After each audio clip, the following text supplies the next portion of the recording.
Un saludo, buenas tardes a todos la audiencia de Salud y Vida. Hoy, esta tarde, nos encontramos nuevamente con la doctora Katy Maldonado, experta en crisis de familia. Y justamente, semanas atrás se ha hablado del ciclo vital de la familia y de sus crisis. Y por ser un tema tan importante, tan de actualidad, esta vez también vamos a continuar con el tema porque mucho hay que hablar al respecto. Así que, doctora, bienvenida, buenas tardes. Buenas tardes, doctora Lorenita. Un gusto para mí, como siempre, estar en este medio para poder hablar de cosas, como bien dice, muy importantes. En este caso vamos a hablar un poquito de lo que son las crisis familiares, pero para volverle a entender al tema, es importante entender que pueden haber crisis familiares que se relacionan con las etapas que tiene el ciclo de vida de las familias y otras que no. En este caso vamos a hablar un poquito de las crisis que se van dando en las etapas que la familia va atravesando a lo largo del tiempo. En la vez anterior habíamos conversado de las etapas de formación, es decir, cuando la familia empieza recién, el esposo o la esposa se inician una vida juntos, y la familia de extensión, que es con la venida de los hijos. En este caso nosotros vamos a hablar ahora de la etapa de contracción y de la etapa de disolución. Doctora, pero para que nos vayan entendiendo mejor, ¿podríamos definir exactamente desde un punto de vista profesional a qué llamamos crisis familiar? Ya, normalmente... Y sobre todo, ¿cuáles son estas causas, ¿no? que las originan? Entonces, la familia, como bien les decía antes, atraviesa varias etapas. Cada etapa tiene roles que se van asignando a cada uno de los miembros de la familia. Las crisis vienen dándose cuando existe esta falta de ajuste a estos roles. Es decir, yo no sé cómo afrontar el hecho de que ahora soy mamá y soy esposa. No sé cómo afrontar el hecho de que soy papá y soy esposo. Y también ya más adelante el hecho de que yo soy un hijo adulto y tengo una madre adulta a la que tal vez yo ya no deseo hacer caso, y eso también genera crisis. De igual manera, si es que en el transcurso de estas etapas del ciclo vital se vienen dando situaciones que interrumpen el normal funcionamiento de la familia, también puede haber una crisis, porque no sabemos cómo nosotros enfrentarlo. Entonces, la idea es tratar de, con la información que hoy se les va a dar, ustedes identifiquen y digan, no, tal vez mi familia está pasando por esto, porque todo esto nosotros estamos haciendo para salvar la familia, que como sabemos es núcleo de la sociedad. Estos son como signos que nos dicen nuestra familia puede estar atravesando una crisis. Porque la crisis más adelante va a llevar a la destrucción de la familia. Entonces esa es la idea, a lo que no queremos que llegue. O a la destrucción de las personas, que ese también es otro problema muy importante. Claro, porque una crisis puede acarrear problemas que ya no solo se quedan en la familia, sino que se vuelve una enfermedad personal. Es así, es así. Entonces, la familia es un proceso dinámico, ¿no es cierto? Estamos interactuando todos y dentro de cada familia existen ciertas individualidades. Cada uno va a actuar desde su conciencia, desde su temperamento, su personalidad, y todo esto influye. Y más si en el ambiente externo también existen situaciones o cosas que van a interrumpir este caminar normal de la familia. Entonces, de eso vamos a conversar el día de hoy. Entonces, vamos adelante con esta nueva etapa y cuáles son los puntos neurálgicos que forman parte de estas crisis. Vamos a empezar por la etapa de contracción. Entonces, la etapa de contracción empieza cuando el primer hijo abandona el hogar, ¿sí? Entonces, los padres empiezan a tener dificultades, porque si, digamos, es un solo hijo, la dificultad que va a venir es el nido vacío, la sensación de duelo, de la pérdida del hijo que se fue. Salió, está viajando, está trabajando, se casó, cualquier cosa. Pero si existen otros hijos, también puede haber la crisis, porque entonces también no sé cómo afrontar ya la situación, ¿ya? Y como les decía hace un momentito, pasa que existen hijos adultos con padres adultos mayores. Y claro, el adulto mayor tiene sus creencias, su forma de crianza, pero el adulto joven dice, no, pues yo ya soy joven, yo ya soy adulto, yo puedo decidir. Y ahí también puede generarse una crisis por falta de límites y falta de comunicación, que eso es lo que en esta etapa lo que más se va dando. De igual manera, lo del nido vacío es una situación muy compleja, porque es un luto que pasan, casi siempre es más las mamás las que atraviesan esto, pero esto puede darle tanto a mamá o a papá. Y ahí es donde nosotros debemos intervenir para tratar de esto resolver y que no se convierta en un problema de depresión severa de esta persona, o en crisis, en peleas constantes con los que quedaron en la casa. Aquí me viene de una pregunta a la mente y que pienso que quien nos escucha también se hará este tipo de preguntas. Actualmente y con mucha frecuencia las nuevas familias son muy cortas, Ujú, es decir, están formadas por papá, mamá y un hijo. ujú, Em, este hecho de que son familias muy cortas, hacen también que la familia se quede, justamente esta etapa que usted indica, ujú, ¿verdad? Que el hijo se vaya. Em, Me gustaría saber su punto de vista profesional al respecto. ujú. Bien, un hijo, mejor si son 2.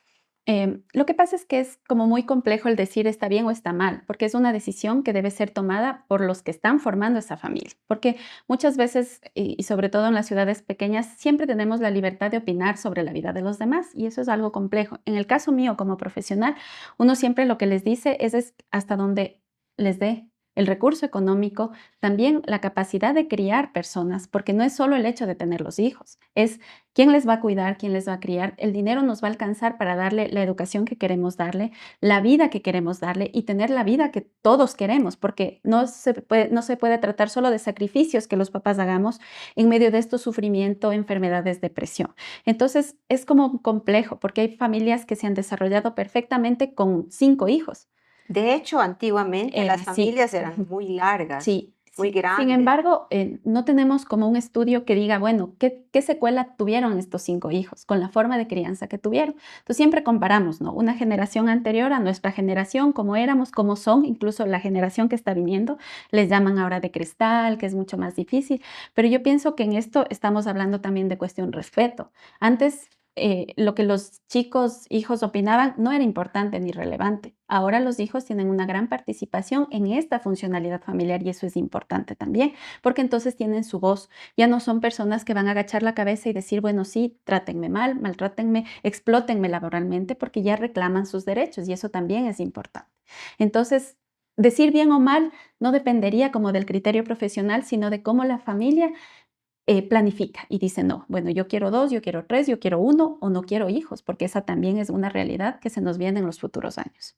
Sí, que cada vez Ujú, parece que es como más presente, ¿no? es Este así. deseo. Ujú. Sin embargo, en su consulta, ahora, de acuerdo a su experiencia, ¿hay más crisis en estas familias bien cortas o en familias más numerosas? Es que igual, yo no le podría decir más porque hay crisis en todas las familias, porque lo que sí se repite es el hecho de que ni tenemos experiencia en cómo ser familia, ni tenemos tampoco la capacidad de pedir ayuda. Entonces siempre va a haber crisis, porque claro, yo no sé cómo ajustarme a este rol, pero entonces yo qué hago? Me acuerdo cómo mi papá o cómo mi mamá actuaba y hago lo mismo, pero no necesariamente está bien. Por eso es que la violencia se sigue arraigando, porque como mi papá me pegaba, yo también les pego a mis hijos y mis hijos pegarán a sus hijos y esto será algo que no va a terminar, porque es algo que se está. Entonces, no es algo que yo puedo decirle, sí, al momento es mejor o menos crisis o más crisis. No, lo que sí estamos viendo es que la generación actual ya busca ayuda, ya pide ayuda y dice, algo no está bien, hagamos algo. Lo cual es importante, Ujú. saludable y bueno. Es Que así, busque ayuda quien es así. cree tener Ujú. necesidad de ayuda. Esto es muy importante. Así es. Ujú. Entonces, continuando un poquito más con esto de la familia en contracción, aquí es muy importante para tratar de ayudar o apoyar en esta situación que primero la pareja se reencuentre, porque hemos estado durante 20, 30 años o 40 años siendo papás, incluso ya siendo abuelos, siendo profesionales, lo que implica también un grave problema porque nos olvidamos de que éramos pareja. Y entonces ahora, cuando ya estamos solos, tratamos de reencontrarnos, pero nos encontramos con toda una montaña de resentimientos, rencores, reproches, y ahí es donde nosotros tenemos que intervenir para tratar de decir, bueno, en familia siempre lo que pasó, pasó y tiene que quedarse atrás, porque si no vamos cargando la mochila del pasado con las culpas, ¿no? Y como metralleta, es que me hiciste ta, ta, ta, ta, ta, ta, ta, ta, todo esto y esto no se va a olvidar y así. Entonces, si los dos viejitos están ya solos, la idea es que los dos viejitos se unan, salgan, planifiquen. Tal vez en algún momento quisieron viajar, quisieron salir al parque, quisieron salir a trotar, porque también en esta etapa viene la jubilación. Entonces ya no tienen la actividad laboral de todo el tiempo. Aquí también hay que dar otra alerta. que no vaya a haber esta falta de comunicación, pero también el abuso que podemos los hijos ejercer contra nuestros padres, porque como yo salgo a trabajar, ¿quién va a cuidar de mis hijos? Entonces, regularmente cuida la abuelita o el abuelito. Y eso hasta cierto punto está bien, ¿no? Pero no puede ser una responsabilidad exclusiva de ellos, porque en cambio ellos están cortándose esta etapa para volverse abuelos de una responsabilidad que ellos ya pasaron y que deberían estar descansando. Entonces, en eso también tener mucho cuidado, porque a veces no nos damos cuenta y nuestros papás van a hacer todo por el amor que nos tienen a nosotros, pero nosotros también, por el amor y el respeto que se les tiene, también debemos cuidar mucho este espacio, de que ellos no vayan a enfermar. Nosotros tenemos pacientes que a veces no van ni a los controles de ellas o no van a retirar su medicación porque están cuidando a los nietos. Tienen que ir a retirarles de la escuela o a dejarles de la escuela y están preparando la comida y están arreglando la casa y su vida. Entonces le digo, pero vaya a pasearse. Y lo más ilógico es, ¿no? Que el fin de semana ya los hijos salen, cogen sus hijos y se van a pasear. Pero ¿y la señora que cuidaba a los hijitos sola? Entonces, esas son las cosas que no deberían pasar, que no deben estar pasando para no dañarnos más. Claro, el respeto es algo básico en las relaciones humanas. Ujú. Ahora, me viene también de preguntarle algo más. Mientras usted habla, se vienen muchas preguntas, ¿no? Em, ¿Por qué algunas familias logran superar con una facilidad mayor sus crisis? En cambio, hay otras que de lo poco se vuelve una real Ujú. crisis, ¿no? Algo debe haber ahí que hace que esto detone las Mm, crisis detonen de una es manera así. más grave en Ujú. unas que otras familias. Por lo tanto, ¿qué les hace a algunas familias más resilientes Mm, que a ya. otras? Bueno, recordemos también que va a depender mucho de la individualidad, ¿no es cierto? De la característica que cada una de las personas tenga. Entonces, muchas veces los humanos podemos llegar a ser así de resilientes, así de fuertes y decir, bueno, esto es una crisis, esto, pero lo vamos a afrontar. Pero la otra persona no puede tener esta capacidad de verlo y para esta persona es lo peor que está pasando. Y no es que yo de aquí no salgo, porque fue la forma en la que fue criada, uno. También la familia tiene ciertos factores que podrían ser protectores, pero también destructores. Justo lo que hablaba hace un momento, los límites, las alianzas, la permeabilidad. ¿Qué quiere decir esto? La permeabilidad es decir que yo pido ayuda y recibo esa ayuda, porque a veces es que me pasa esto, pero me dicen como que qué tengo que hacer. No, no, en mi casa nadie se mete, aquí nadie opina porque los problemas son nuestros y demás. Los límites en general en todo. Porque, claro, el hecho de que yo ya me relacione con una persona que no tiene nada que ver conmigo, vamos a establecer límites, vamos a establecer reglas, vamos a establecer responsabilidades, que es muchas veces lo que está pasando. Entonces, hace más de ella o hace más de él y todo cansa al final. Y entonces viene la crisis y se da el problema. Cuando hay problemas en la comunicación, pienso que es el mayor de los problemas, porque claro, yo pude haber dicho una cosa, pero lo expresé de la peor manera y obviamente se entendió así como lo expresé, así yo haya dicho supuestamente un halago. Entonces la otra persona lo va a tomar de la forma en la que se sintió y esto desencadenará un problema y otro problema. Entonces, cuando nosotros dejamos pasar las cosas mucho tiempo, eso no es bueno. Hay que hablar, hay que tener espacios y lo que se les recomienda a las familias es siéntense y conversen todos y pregúntenle, ¿tú cómo te sientes? ¿Tú cómo estás? ¿Qué no te gusta de mí? ¿O qué te gusta de mí? Porque estas son cosas que no se hacen. Si nos damos cuenta, las familias en la actualidad viven una rutina diaria de hacer las cosas porque el tiempo casi que no nos avanza a nadie. Se acaba el tiempo, cada uno a dormir y la vida siguió así todos los días. Pero no sabemos que nuestro hijo adolescente está con depresión, nuestro hijo adulto joven está en problemas de drogas, mi esposa está con depresión, mi esposo está con depresión, estamos enfermos, estamos inconformes, o sea, hay mil cosas. Entonces, ese es otro de los problemas. Entonces, aquí lo que nos va a ayudar es mejorar la comunicación, tratar de ser permeables y decir, sí, quiero ayuda, busquemos ayuda.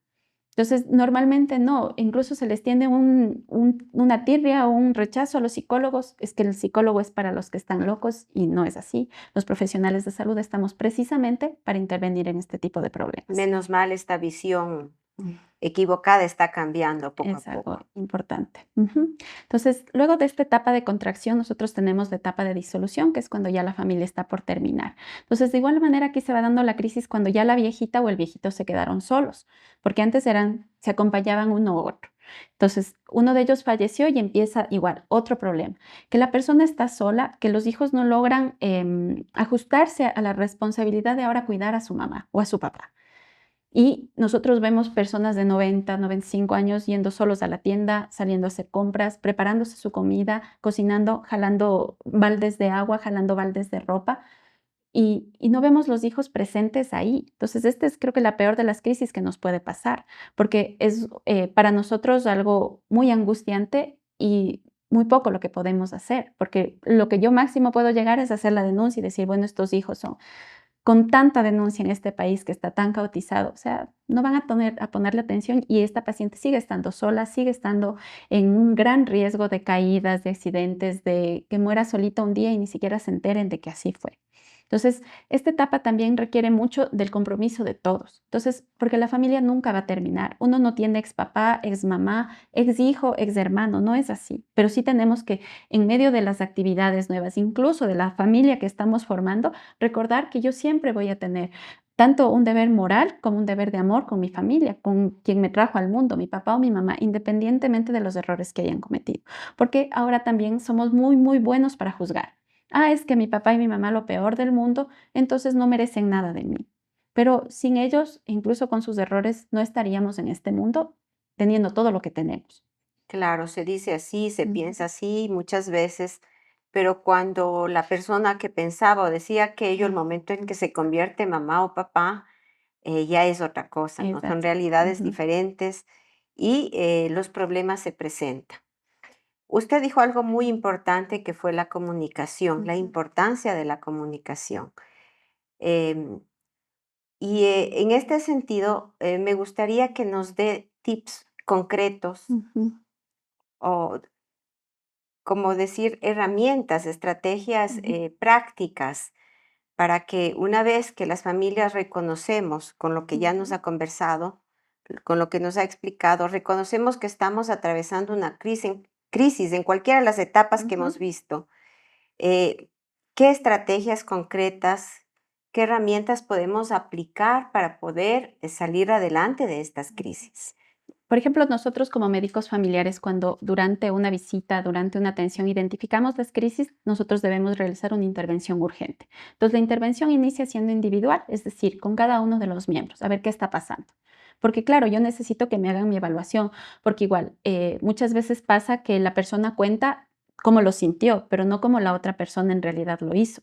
Entonces, es importante a cada uno de los miembros, a ver qué pasó, por qué estamos así, qué está pasando. Eso es lo primero. De ahí tratar de ir trabajando de forma individual para tratar de corregir lo que esté pasando. Y de ahí, en relación a la comunicación, la vez anterior yo había sugerido también esto del lenguaje del amor. En realidad esto es una herramienta muy importante que ayuda mucho a las familias, porque entonces yo ya sé cómo tengo que tratarle a mis hijos, cómo sé que a ellos les gusta más, cómo me van a entender mejor, porque como decía, tenemos la tradición del grito, del insulto o de la orden, pero no necesariamente esto me va a funcionar a mí, porque mi hijo tiene otro tipo de lenguaje de amor. De igual manera mi mamá, mis hermanos, entonces tratar de identificar esto, de qué forma se está dando para tratar de intervenir. Y lo más importante, o sea, si yo ya estoy viendo que ya peleé un día, peleé otro día, no puedo decir nada porque todo se toma mal, porque ya no podemos ni siquiera sentarnos en la misma mesa porque es pelea, es discusión o incluso es la mala cara que me hace. Esto ya es una crisis. La funcionalidad de la familia ya no se está dando lo adecuado. Las personas dicen, prefiero no llegar a mi casa porque sé que ahí es una bomba de tiempo y yo mejor quiero salir y prefiero estar con mis amigos en mi trabajo, en cualquier lado, pero no en la casa. Esto es una crisis y es una crisis grave. Entonces, ahí nosotros tenemos que decir, bueno, si estamos frente a un problema, tratamos de comunicarnos, tratamos de decir las cosas, pero no logro hacer. Entonces, ahí vamos a pedir ayuda. Siempre se ha escuchado decir que las penas compartidas son medias penas, Ujú, ¿verdad? Y así también lo contrario. Por lo tanto, compartir, lograr construir lazos ujú, familiares fuertes es algo muy importante para el bienestar de cada persona, eso es así. ¿verdad? Ujú, Entonces, esto que usted enfoca del lenguaje del amor, me encantaría que nos haga un ejemplo práctico, ujú, por ejemplo, que cómo hacerlo con un adolescente, cómo hacerlo con un hijo casado, cómo ujú, hacerlo con el padre que se quedó viudo, por ujú. ejemplo, ¿no? ¿Cómo podríamos ser Ya. más concretos ahí? Entonces, por ejemplo, al adolescente hay que ir viendo qué es lo que le gusta, ¿no es cierto? Por ejemplo, hay adolescentes que ya no quieren estar cerca de sus papás, pero otros sí.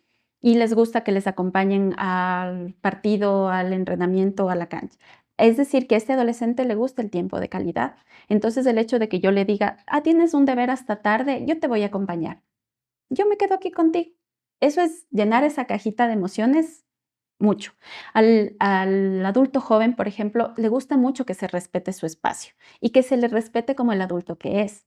Entonces ahí también va tiempo de calidad, pero también palabras de afirmación, el decirle, hijo, estás haciendo muy bien las cosas, aunque a la mamá no le guste cómo está vestido, si llegó algo más tarde de lo normal, porque ese es otro problema. Eso digo, el conflicto en estas edades es difícil de llevar, pero el hablar, ¿no? Y el decir, que el hijo también le diga, mira, mamá, no me gusta que me digas, o que cada que me ves, ay, ve esa ropa que tienes, mira cómo estás, mira esas fachas y demás, porque es algo muy frecuente, porque le está lastimando en donde más le duele, que en este caso es en las palabras de afirmación. O sea, yo tengo una valía, yo tengo mi autoestima que estoy tratando de recuperar. Y si la persona que amo, que es mi mamá, me viene a decir que estoy en la peor facha, esto se va a ir para abajo. Y no necesariamente ahora nosotros tenemos que agradar a todos, ¿no? O sea, yo me voy a vestir como todos quieren que me vista, ¿no? Es algo de nosotros también. En relación al viejito que se quedó viudo, el acompañamiento, el tiempo de calidad, o sea, el estar ahí con un detalle, el llamarle, el preguntarle, el visitarle, decir, vamos a dar una vuelta, vamos a ir por el helado. Los adultos mayores se vuelven como niños a la final y les encanta que les lleven a cualquier lado. Si, por ejemplo, el adulto no está saliendo mucho y no quiere salir, esa es una alarma. Este paciente está entrando en depresión y es incluso un riesgo de suicidio altísimo. Entonces no le debo dejar solo, tengo que estar ahí pendiente de ver qué tiene, qué cosas de riesgo tiene. Esta es la mejor forma de nosotros demostrar amor. Y sin duda esto se ha comprobado, que el momento en que yo identifico qué es lo que más le gusta a la persona con la que vivo, hago eso y la relación sí o sí mejora. Con los adolescentes, incluso en lo difíciles que son. Cuando yo ya encontré su lenguaje del amor, entonces se va poniendo ejemplos, ¿no? A ver, verás, por ejemplo, con mi hijo. Me dice una paciente que quiere regalarle algo al hijo. ¿Qué sería bueno regalarle? Entonces yo ya sé en la respuesta de él más o menos qué va a querer, porque si yo le pregunto directo, no, pues él me va a utilizar y va a decir, por aquí le cogí. Entonces nos toca ir un poquito jugando con esto, hablando, preguntando incluso viendo por ejemplo, yo tenía una pareja de esposos, el esposo llegaba con flores pero llegaba, se sentaba a ver el fútbol y ella con los platos, con los hijos y Ella le demás. quería dar con el ramo en la cabeza, me Exacto. imagino. Entonces, ella odiaba que él llegue con flores porque él lo que hacía es como que ya te di las flores, ahí te quedas. Entonces, cuando él se dio cuenta de esto, él dijo, no, a ella le molesta que yo haga esto. Entonces, ya no llegó más con flores, pero llegó a ayudarle en las cosas de la casa. La mujer más enamorada y feliz del mundo. Y él no tuvo que gastar más que su tiempo de sacrificar su fútbol, su teléfono un rato y acompañar a su esposa en las actividades. Entonces, por ejemplo, ella era del lenguaje del amor, el tiempo de calidad y actos de servicio. Entonces, él estaba junto a ella haciendo las cosas que a nadie le encanta hacer, pero juntos. Entonces, esa era la diferencia. Entonces, para las crisis familiares, entendería que esto de la empatía Es muy importante. es muy Ujú. importante. Es decir, el estar atentos al otro, Es así. Ujú. el acoger la necesidad del otro, sea esposo, sea hijo, Ujú. sea padre, etcétera, ¿no? Sí, y es escuchar también, aprender a escuchar, incluso a ver los gestos, a ver el momento en que dije, porque a veces igual nos tratamos de bromas, ¿no? Pero la broma terminó siendo algo ofensivo y esto se convirtió en un problema. Entonces, ya irnos dando cuenta, la convivencia es muy dura. Sea con hijos, sea con padres, sea entre esposos, es dura porque somos dos personas diferentes tratando de enlazarnos, pero tenemos que buscar la forma de hacer lo mejor posible por el bien de todos. Es cierto que la convivencia Ujú. es dura, pero lo que la familia nos da a cambio es Vale la algo pena. muy importante y Es que vale así. la pena Ujú. ciertos, no hablemos de sacrificios, Ujú. pero problemitas que pueden Es surgir así. en el Ujú, camino, ¿no? Y una pregunta adicional. Yo, que soy una mamá, tengo 3 hijos ujú, varones grandes, uno adolescente también. Em, He pensado siempre que los ritos sean muy importantes, ujú. porque creo que los ritos, es como que nos van marcando, ¿no? Es así la diferencia. En Ujú, en la vida. ujú. Y me gustaría que nos hable de los ritos y las crisis familiares en el sentido de que cómo estos pueden aportar. Ya. Bueno, también va a depender mucho de qué piensan todos en la familia, sí, porque es claro su punto de vista y si es que todos se han acoplado a eso, está perfecto, ¿sí? Entonces, el tener una rutina, ¿no es cierto? El decir, bueno, vamos a comer juntos, eso es una ley aquí en la casa, vamos a comer siempre juntos, el teléfono no va a estar en la mesa porque no nos va a distraer, porque el tiempo de la comida, aparte de aprovechar el alimento, es el comunicarnos, el cómo te fue, cómo, qué hiciste hoy y demás. En la noche vamos a leer juntos o vamos a ver un programa juntos o vamos a caminar. Son actividades que se pueden ir programando y que claro que van a ayudar, siempre y cuando no sean impuestas y que no sea esa la causa del problema. Porque a veces por eso, no, pues es un bronco, no, no, porque el hijo no llegó a la hora que era esto y se desencadenó el problema. Entonces, siempre ser flexibles en eso y ver a la familia qué es lo que más le gusta, qué es lo que más le conviene y cada uno aportar y decir, a ver, vamos a implementar esto. Yo vi ahora que tenemos tanta influencia de las redes sociales, que todo vemos en TikTok, en YouTube, en Facebook, en Instagram, y yo vi que esta familia hizo esto. ¿Qué les parece si todos estamos de acuerdo, lo hacemos y vemos cómo nos va? Entonces, siempre es cuestión de probar y de ir cambiando la dinámica, ¿sí? De no tratar de no ser tan rutinarios, precisamente para no caer en esto de lo mismo y lo mismo y terminar en problemas. Bien, entonces sí, pueden ayudar los Así es. ritos, ¿no? A la unión familiar, Ujú. a que los hijos se sientan como más queridos también, Exacto. ¿no? Aceptados. Hijos, padres, Así.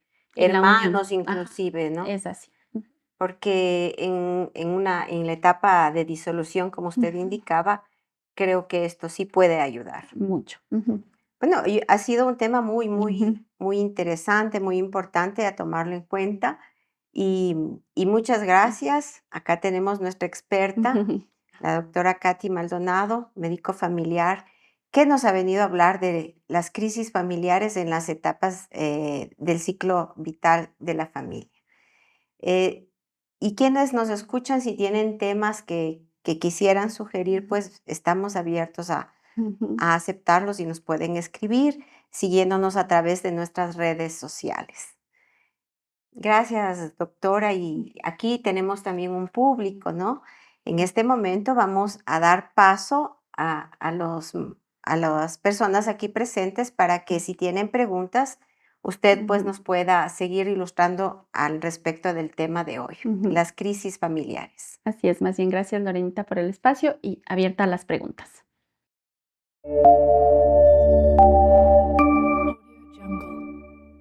Estimada doctora Katy, ¿qué consejo le daría a las madres, en este caso, que son sobreprotectoras con sus hijos?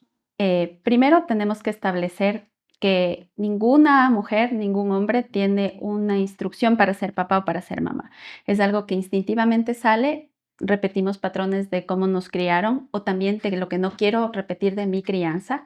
Entonces, lo más importante es que las mamás en la crianza de los niños sean respetuosas, pero que no les vuelvan inútiles a sus hijos, es decir, que les permitan caerse, levantarse, ensuciarse, mojarse, salir al viento, salir al sol con las protecciones del caso, pero no exagerando en el no quiero que te toque el viento, no quiero que te toque la tierra, no quiero que te ensucies las manos, porque nosotros en vez de ayudarles, les hacemos un gran daño a nuestros hijos, se hacen mucho más delicados, se hacen más dependientes y eso a la larga les termina generando frustración, porque el mundo no va a ser así como nosotras somos.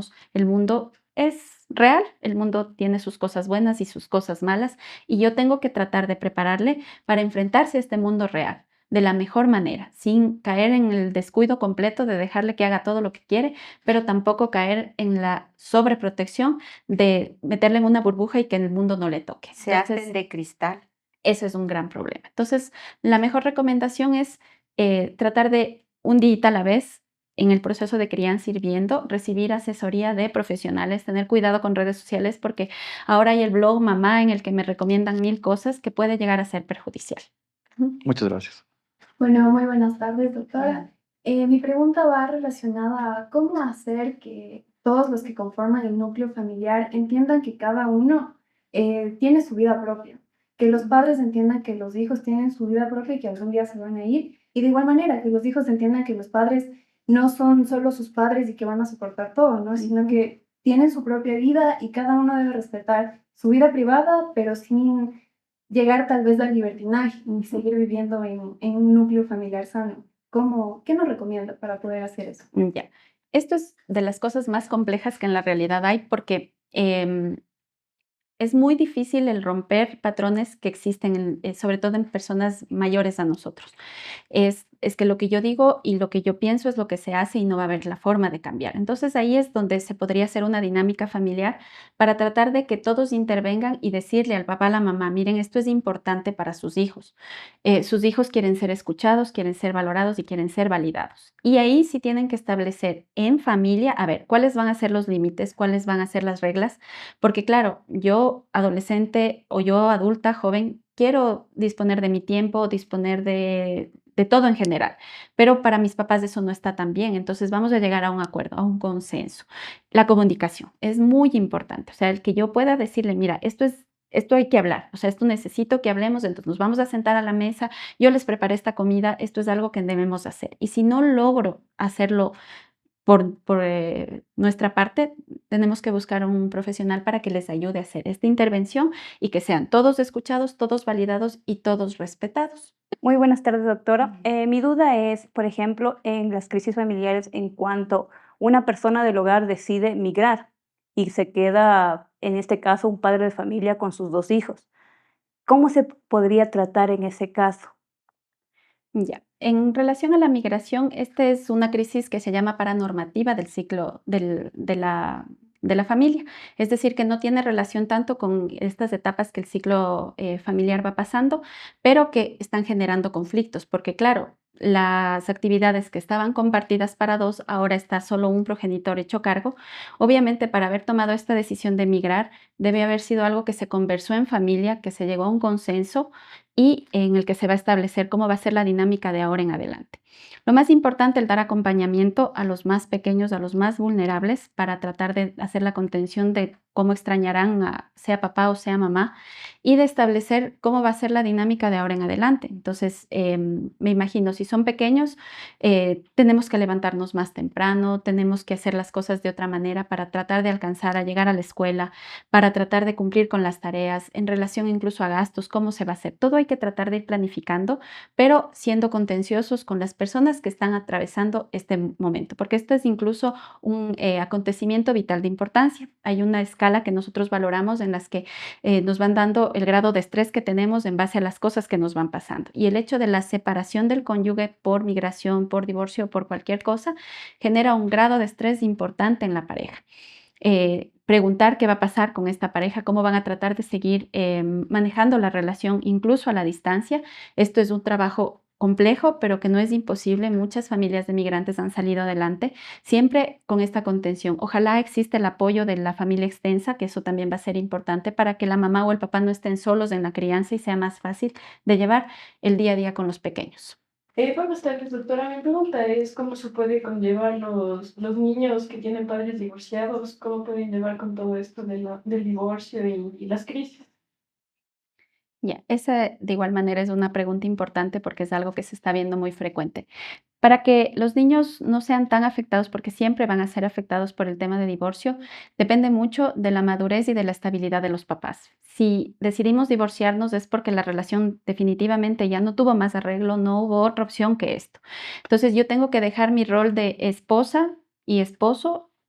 Ahora somos los ex, pero nunca vamos a dejar de ser papás y estos niños necesitan completamente de nosotros. Entonces, necesitamos comunicarnos de la mejor manera, ser respetuosos uno con otro. El mayor daño que le podemos hacer a los niños es hablarle mal del papá o hablar mal de la mamá o tratar de jalarles para mi lado. No es que tu papá es esto, tu mamá es esto, eso es el mayor daño. Los niños van a tener una estabilidad y van a tener menos afectación si los papás son maduros y dijeron, bueno, se acabó la relación, pero de ahora en adelante caminamos como padres. De manera que los niños saben que aunque el papá no viva ahí, cuentan con él siempre, o que la mamá no viva ahí, pero siempre cuentan con ella y tienen este sostén, el amor que no debe faltarles, explicarles que nunca fue una decisión, porque los niños siempre se sienten culpables cuando esto pasa, que esto no fue nada, no tuvo nada que ver con ellos, que fue una decisión que como adultos se tomaron, pero que de ahora en adelante, por el amor que se tiene por los hijos, van a tratarse con respeto, con amabilidad. Ojalá incluso pudieran llegar a ser amigos, que sería lo mejor, porque cuando sus niños ya no les vean peleando, sacándose los ojos, insultándose todo el tiempo, los niños van a ser felices también. Mi pregunta es respecto al tipo de familia que es muy frecuente aquí en el Ecuador, que es la familia que tiene un solo padre. debido al abandono del otro padre de familia, en donde los niños como tal tienen a tener responsabilidades de adultos a muy temprana edad, ya sea porque tienen que pasar mucho tiempo solos en la casa o tienen que a su vez cuidar a sus hermanos más pequeños. Esto repercute como tal a futuro, y en el que como tal los hijos tienden a aislarse y a no hablar con los padres respecto a los problemas, teniendo en cuenta que pueden causarle más problemas a sus padres. ¿Cómo se haría en estos casos? Ya, igual es un tema complejo porque no es una decisión que tomó ni la mamá ni los hijos, ¿no? Es lo que se está dando en el día a día. Aquí lo más importante es dar la contención, dar el apoyo y el soporte a lo que está pasando, a lo que está dándose, porque no le puedo decir a esa mamá deje de trabajar para que pase con sus hijos, porque ¿quién va a cubrir la necesidad económica? Pero sí tratar del poco tiempo que sea que estén juntos, sea un tiempo de calidad, en el que se trate de brindar todo el amor, toda la contención, entendiendo que no solo es la mamá que está sufriendo por el hecho de estar criando sola a sus hijos, sino son los hijos también que extrañarán a su papá o a su mamá al no tenerle presente en el día a día, y habrán las 1000 preguntas. En determinado momento hablar y explicar qué fue lo que pasó, si es que sé, si es que tengo la capacidad de hacerlo, y si no, dar el acompañamiento. De igual manera, el solicitar apoyo, ayuda a un profesional para que me ayude en esto. Y si yo soy consciente de que vengo de este hogar, simplemente el tratar de hacer que la situación vaya siendo mejor, no con reproches, porque como les digo, no ha sido culpa de nadie. Es la situación, es la vida que se nos fue dando. Entre los miembros de la familia apoyarnos, acompañarnos, sí tratar de un poco las responsabilidades, no cargarle mucho solo a una persona. Eso hay que conversar, eso sí tienen que tener en familia un diálogo para tratar de establecer responsabilidades de cada uno. Y buscar ayuda sería mi mejor consejo. Muchas gracias, doctora. Qué temas tan importantes que hemos abordado hoy. Existen innumerables modelos de familias, no podríamos, ¿verdad? Cada familia per se es un modelo, cada familia per se tiene sus problemáticas, cada familia logra resolver sus crisis de distintas formas. Creo que algo tan importante de rescatar dentro de esta conversación, esta charla de la doctora Katy Maldonado, es el lenguaje del amor. Creo que, en resumen, es el amor, el saber encontrarnos con el otro, el querer tener esa predisposición para entender al otro, el querer comprender cuáles son las individualidades de cada miembro de la familia, es lo que puede salvar nuestras familias, porque será siempre esto importante, el que el núcleo familiar sea absolutamente sólido, porque la familia es la que nos da la fuerza. No sé, doctora, si con esto que estamos diciendo es con algo que podemos cerrar, y le invito a que nos dé pues sus palabras finales y agradecerle por estas luces que nos ha dado respecto del tema crisis familiares. Ya. Muchas gracias en verdad el espacio. Hablar de estos temas son importantes, son vitales, salvan vidas de muchas formas. Entender que existen 1000 tipos de familia. Lo más importante es que así sea una familia monoparental, es decir, solo está el papá, solo está la mamá, o estén los hijos criándose solos, incluso, que está también dándose. La familia debe ser amor, debe ser acompañamiento, debe ser comprensión, y debe ser este respaldo al final del día y al final de la vida misma, de saber que vamos a estar ahí, que los votos de amor no son solo entre esposos, los votos de amor debemos hacernos entre hijos, entre familia, entre hermanos, entre padres, entre abuelos, porque a la final de todos ellos venimos. Si logramos tener una buena comunicación entre todos, va a ser lo mejor, y tratemos de hacer todo lo que esté en nuestras manos para salvarnos, tanto como personas, como familia, y lo que le estamos dejando a nuestros hijos a futuro. Muchas gracias, Lorena. Gracias, doctora.